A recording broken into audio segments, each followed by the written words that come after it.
Well, we think it's entirely inappropriate that somebody with a military background from one of the source countries for refugees would be put in a position in Australia where they have the care and protection of the vulnerable asylum seekers who may well have been fleeing that military. If we have 30 Tamils being held on Manus Island, then you can imagine that it could easily cause distress to have somebody with that kind of background present at the facility. A spokesman for the minister says the contracts for people employed there require all personnel are of good character, demonstrate good conduct and have relevant AFP clearance and they're suitably trained. Does that offer you any peace of mind? If Mr Pereira has passed that test, then it doesn't offer peace of mind, I'm afraid. What we see here is either a failure by the government or the contractors to do due diligence about the people that are running the facility, or it's a callous disregard for the real vulnerability and risks that asylum seekers are feeling and fleeing from. You haven't heard any reports that this man that there have been situations that have led to distress on the part of asylum seekers because this man is there? We don't have information about him in particular, but in some ways that's irrelevant. If you can imagine that you are a Sri Lankan fleeing the regime there and you come to Australia for protection, then it's very likely that when you're being in a place that you're meant to be cared for, that you'd be distressed by the fact that there is somebody with a background in the regime that you fled from who has some sort of relationship of control over you. Does this feed into your concerns about Australia's international obligations when it comes to refugees? Well, the Manus Island facility has been consistently called cruel and inhumane by the UN High Commissioner for Refugees. We've seen over the last week that there's been a death at the facility and many injuries. The really only responsible option that we have now is to close this facility.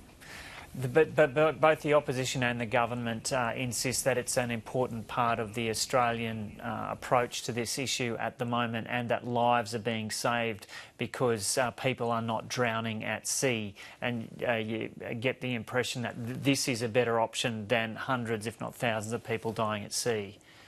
Yeah, well, of course, deaths at sea are tragic, and they're a tragic failure not of Australia to be tough and to deter asylum seekers, but of our failure with Australia and the rest of the region to actually create safe pathways. These refugee flows do not stop simply because we put up deterrence policies like Manus Island and Nauru. As long as we don't address the root causes of why people are leaving and we don't provide them safe ways to seek protection, we'll continue to see harm both at sea and inside the facilities. So what's the better option as far as you're concerned?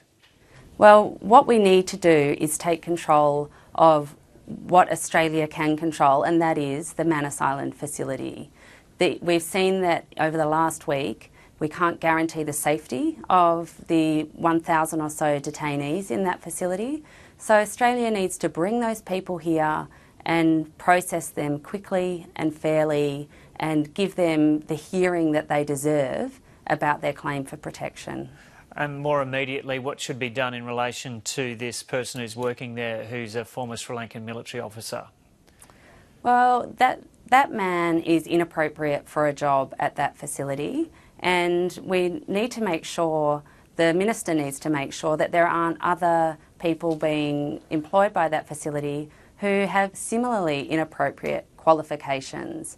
For the same reason that we wouldn't want an ex-member of the Taliban employed at that facility, we don't want ex-members of the Sri Lankan military employed there. So we'd like to be confident that due diligence is actually being conducted about the background of the people who have these really important roles in protecting vulnerable asylum seekers. And just finally, in the last 48 hours, we've heard from the Cambodian government that the Australian government has approached them on the asylum seeker issue with the prospect of asylum seekers being resettled there. What do you think of the prospect of Australian asylum seekers or people who are hoping to end up in Australia ending up in Cambodia? Well, it's important that Australia work with the neighbours in our region to develop a regional solution to the asylum seeker movements that are happening. What's concerning is that Australia is doing this through unilateral agreements with countries like Papua New Guinea and Nauru and now Cambodia. We need to spend less time and less money on punitive measures that address problems as they arise, and more time working collaboratively with our regional neighbours in order to develop safe pathways so that people don't need to risk their lives on boats in order to come to Australia.